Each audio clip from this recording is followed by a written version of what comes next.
I had to write things down since I'm going to try to recognize a lot of the folks who really got us to where we are today. And it was a huge team effort to do that. I'm going to try to do three things here. First, I'm going to thank some people who have been involved in the last number of years to make this project a reality. And then we're going to see a video that really shows in a very visual way and a storytelling sort of way how we got to where we are today. And that was produced by Shepard and Shepard Reed and the rest of our multimedia team here at Biosphere 2. And then the third thing I'm going to do, if there's time, and it looks like there will be, is I'll give you just a little teaser, a little short technical introduction to Leo, and that's just to prime you for the tour, so you can start to think about some of the technical aspects, and then when you go out there and see it, you might ask your tour guide or who's around about some more of the details. But first, I really want to recognize the people who have really gotten us to where we are today, and thanks to all of you for traveling with us to unveil this facility. I know there's lots of you who have probably been watching from afar, looking at our webcams, maybe looking at our social media, or maybe just waiting for access to this facility so you can participate in the collaborative effort that's really going to be required for this facility to live up to its huge potential. And there's lots of folks in the room who also spend many long hours bolting steel, connecting cables, hauling soil, sweeping the floor, and doing all those things that got us where we are today. We really have, I think we have much to be proud of today. Good reason to celebrate this evening, and I certainly trust that Ed brought some good tequila to share with us. For me personally, this project has really been quite a journey. I've watched from this project has moved from this lingo-rich science question, involving arcane phrases such as molecular residence time, incipient biofilm development, subsurface colloidal transport, volatile organic compounds such as isoprene, 1/F noise and catchment output, and lofty statements that we make such as the fate of landscapes and changing climates and addressing the grand scientific challenge of the 21st century. And I took this, and it was my job to go from this aspirational language to really this facility that's made up of steel and crushed rock and cables and no shortage of sweat and effort. So I came on board in 2010, and when I joined Biosphere 2 and I joined the faculty here, I was hired to act as the lead scientist of something. It was called something like the Experimental Earthscape Model Landscape Homeostasis Facility or something like that. And thankfully Dave Brashears gave us the name. Leo, he really understood that what we're building is truly an observatory and really thinking about landscape evolution. And Ken Godad gave us our snazzy logo, and from there the project really had this identity and this mission that was given to me by the Science Steering Committee that I began to assemble this team to realize. I think my previous management experience before this job consisted of a couple things. I used to lead overprivileged, rich, smart city kids through the wilderness in Canada and the Rocky Mountains, and I spent a bunch of time guiding rough and tumble juvenile delinquent kids through the wilderness of northern Minnesota. And as you might imagine, both these experiences were really useful in management of PhDs that I interacted with to turn grand ideas into steel and soil. And I've really been honored. It's been an honor and a privilege to work with so many of you that are in the room today. And I'll do a risky thing, and I'm going to try to extend some specific thanks to many of you that are here and some folks who couldn't be here today, who have worked so hard to make this project a reality and really have given me the opportunity to take credit for a lot of hard work that I simply just watched happen. And first and foremost, I need to recognize the people that really gave rise to this project. And these are the people who were working on this for years before I arrived. This is the B2 Science Steering Committee. I think Joaquin named about half of them. There are some other folks as well that were involved, Matt Sullivan, Scott Sleska. These are folks who maybe didn't even know each other that well before the planning started. They came from across colleges, across departments at the university, and they came from a wide range of backgrounds and interests. And they had to make decisions, and they made decisions that led to what we have built today. These folks being able to sit down in the planning center at Biosphere 2 and hash out these issues about technical design and slope and soil properties have gotten us to where we are. Ecologists have to think about non-flat surfaces. Hydrologists have to think about erosion and plant growth. Atmospheric scientists have to think about the atmosphere in a greenhouse environment, which is a very challenging thing to deal with. And many of these folks are here, and I think they're here to see the the fruits of their intellectual efforts, and they have much to be proud of. And I want to thank them for the feedback and the problem solving, and really, more than anything else, for the trust that they put in me to realize their collective vision. In particular, I'd like to thank Travis Huxman, who, Travis mostly knew me as the guy from the Gulch department that couldn't ever keep up with him on a road bike around Tucson. And he took a real chance in hiring me and really gave me the freedom to develop this project and this team, and put a lot of trust in me to do that. And I was not always easy to deal with. I took it up on myself to give Travis plenty of unsolicited feedback on how Peter knows how this works, on things, how I think things should be done in the Biosphere 2 program. And he always tolerated this in his usual very supportive and professional manner. And I really think the legacy of Travis's leadership is going to remain here at Biosphere 2 for a very long time, so thank you, Travis. And I've really been extremely lucky in my efforts to develop a team here at Biosphere 2 to help this project come to be.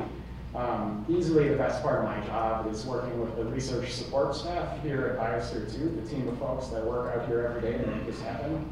And there's been a lot of people who have come into and out of the project and have gotten us where we are. Preston Smith is an undergrad who designed and tested the Leo rain system. Brendan Murphy built the Leo prototype and helped make it a wide range of other projects and field sites off the ground. He's now a PhD student at UT Austin. Intan Yokelson helped us one summer. Ashley Weedy and maybe you heard, have been on the staff here for many years, and we're always eager to help out on Leo-related projects. Dave Millar was a research technician for about a year.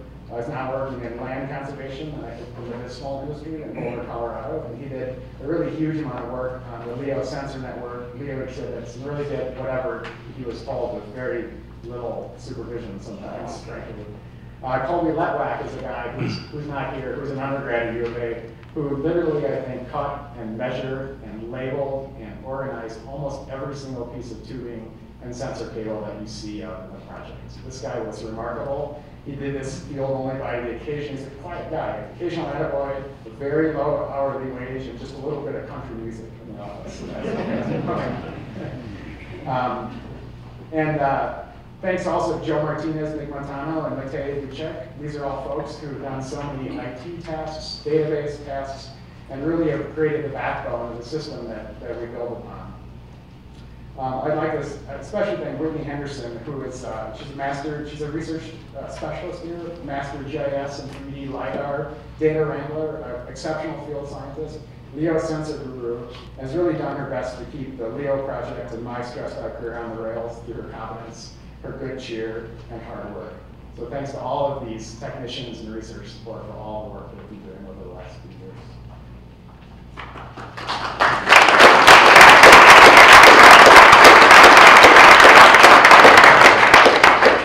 And that said, when it comes to making me look good, there's no one who really compares to the Leo instrumentation and controls engineer, Michael Sabayan.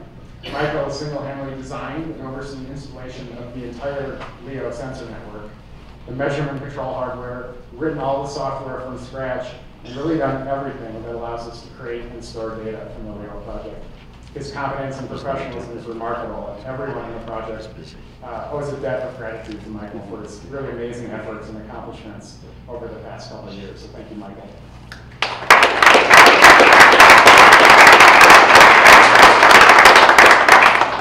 And there's a lot of people who have worked at Biosphere 2 for a long time who have helped us figure out how to incorporate Leo into the facility, and have really been supportive of this project in a large number of ways. In particular, John Adams has really been my right-hand man for the last couple of years and my entire time here. And he always goes above and beyond what is asked of him in his efforts to support the Leo project and research in general at B2. He's been a part of the regular planning meetings and the design team. He's facilitated all manner of fabrication, repair, upgrade, installation, and everything that was needed to appease the latest whim of the Leo science team. And thanks to all of his staff, the Energy Center operators, Dean and Doug, and all the people who work out with tools and equipment and get things done around here. And really, time and time again, rose the occasion to get the Biosphere ready to host this bold effort. It's been great to see this existing team work with the new team and get us where we are. So thanks to all of them.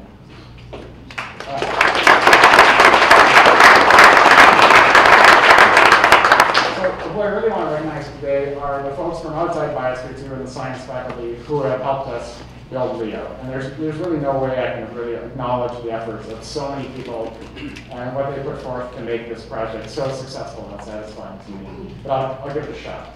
My first impression of the LEO project were meeting in the M3 Engineering conference room in their swanky building on River in Lachoya. These guys really stand out in Tucson. They really know how to get things done. I really want to thank Dennis Mulligan, who's the project lead and an architect at M3 Engineering. And above all else, it's the lead structural engineer, Alan Ortega, who has been incredibly responsive and creative and successful in making LEO the physical thing that it is as the lead structural engineer on the project. And they have a team of engineers and draftsmen, many of whom I never met, who work tirelessly to turn this from a science vision to a construction vision. And they've had to do a lot of problem solving and teamwork along the way. The leadership they provided for the project was really unparalleled and really appreciated by everyone involved, even the construction company most of the time. So thanks to M3 Engineering for all their work.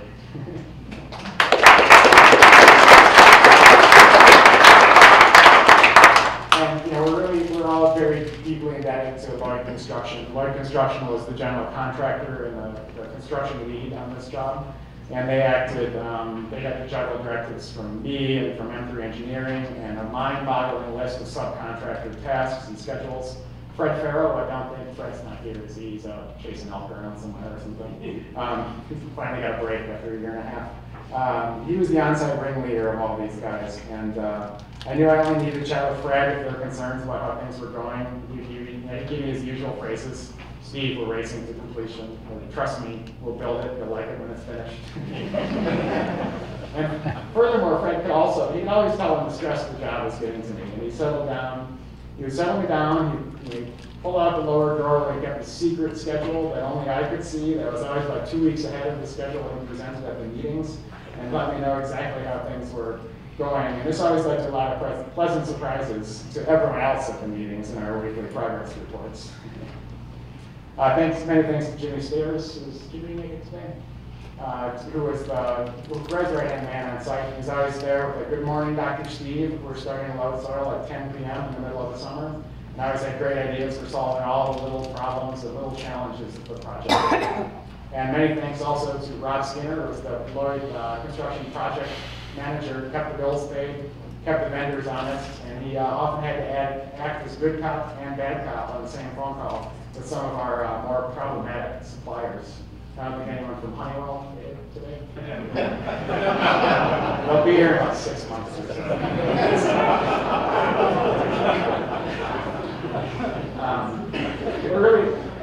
So many thanks to Lloyd Construction.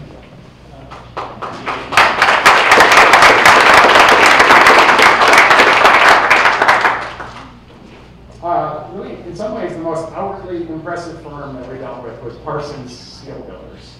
This is the steel subcontractor, and this was no ordinary steel fabrication and steel assembly project. We really benefited immensely from the unbelievable steel planning demonstrated by these guys from Parsons. Charlie Parsons, the guy who runs the company, has been doing this for decades. He would just sneak into the site and make measurements and make decisions and really quietly orchestrated a remarkable effort to get all the huge steel pieces into the space. You'll see there's a little door that everyone had to squeeze through and assemble with great care and skill. Many thanks to Tom Glenn and Joe Parsons, who worked with the planning team from the start to ensure that the steel construction could be accomplished in a really tight, challenging space with tools that always seem to be just good enough for the task because of the limitations imposed by working within the biosphere. And of course, the face and the mouth of all the iron workers on site was Jimmy Fry. I don't know if Jimmy made it today, who led his crew with usually soothing words of encouragement and overcame construction challenges in the field that I think were probably unlike what was faced on more normal steel construction projects. And in fact, the hardest part about working with these guys was that the work got done so fast. We never seemed to be able to get the camera set up, see how it happened, or document the efforts. Twice I went away on short trips to go to a meeting or something and came back and an entire hill slope was built in the time I was gone. So many thanks are due to Parsons Steel for all their great work.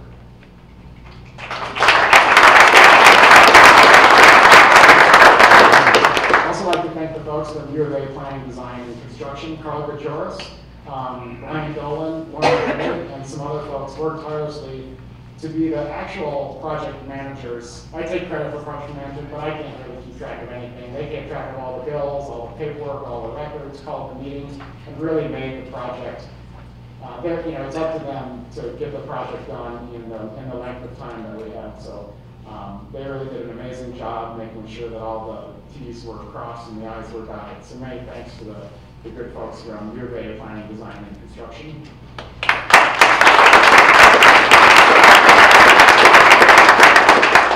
And it's really impossible to thank the efforts of all the many subcontractors who performed the often unique tasks required to build Leo. I'd really like to personally thank Robert Miller of Miller Mining and Flagstaff, and he literally developed the methods for producing the soil material. He would do things like run the soil and then get into his private plane and fly it down the salmon well in 5-gallon buckets so we could test it so it could be ready to be put on trucks the next day. It really went above and beyond the call, so many thanks to him for keeping that part of the project going. Many thanks to you to this long list of subcontractors, so I'll probably miss a few here, but Magnum Paving for soil loading, Groundskeeper for building the rain system, RED Mechanical for doing plumbing and some sheet metal work, Doherty Plumbing for doing some plumbing work, John Hiller Painting, who really had a monumental task in getting that green color into every bolt and every nut in there and not onto the soil. DeLong Painting for doing the waterproof coating, P&M Drywall for building the air partition wall that's going up and putting the decking material, Falk Electrical, Honeywell, they did deliver these great load cells. The Tri-Tail Group, which gave us our people movers all the way to the And I want to thank all these folks for their responsiveness for our difficult scheduling needs, our remote location, and our often strange requests for specialty work and lots of troubleshooting in the field. So, to recognize this great team that succeeded in getting this project built really on time and on budget, we've put together a small permanent display. And so this is, in this display is a chrome load symbol that Parsons gave to each member of the design team as a reminder of the project. It has all the logos of the principals. And there's a photo of the design team and a plaque to memorialize these efforts. And these are going to be on this is going to be on display in the Leo space for the duration of the experiment. And if someone could just stand up and pull the red cloth off that box, that would be good. And this will be on display. So we could all just thank the entire planning, construction, and design team. That would be great.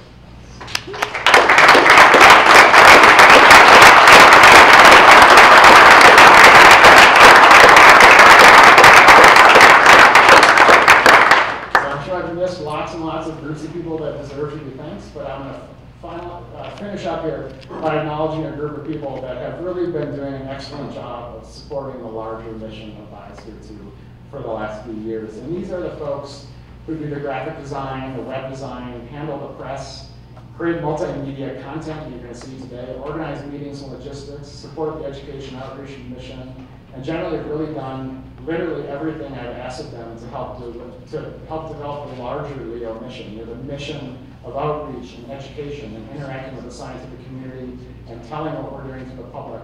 And this includes our amazing tour guide staff, our interpretive specialists who do everything from lead tours to occasionally help us organize and install sensors and do anything that's asked of them. So a great crew of folks there. Also Shiloh Fontes, many of these folks are in the room. Chipper Green, Matt Adamson, Cindy Grooms, Elaine Mattis, Candace Crossy, who's done so much for organizing the meeting here today, Mariel Smith, Paul Ingram, my friend Ruben Ruiz, who does a lot of my video work, has also been a really trustworthy guide and interpreter on my field research in northern Sonora. These are the people who have really done the work to get the word out about our project. They communicated the mission of Biosphere 2 to the public and beyond, and they help us scientists communicate our research in a way that is really rare in the current way of doing things.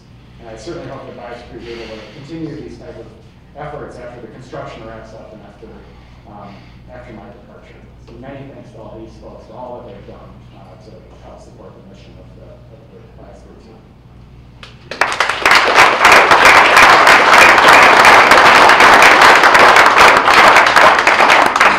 So we're doing okay on time. What I'd like to do next is a group premiere this film that Shipper's put together. So Shipper Reed in the corner behind the camera is our digital media producer. He has produced something like 28 original videos that are on our YouTube channel and on our Facebook page and on our Leo website. And he's produced this, which is really going to tell the story that I just told in a visual way. And so sit back and enjoy this premiere. Thanks to Shipper.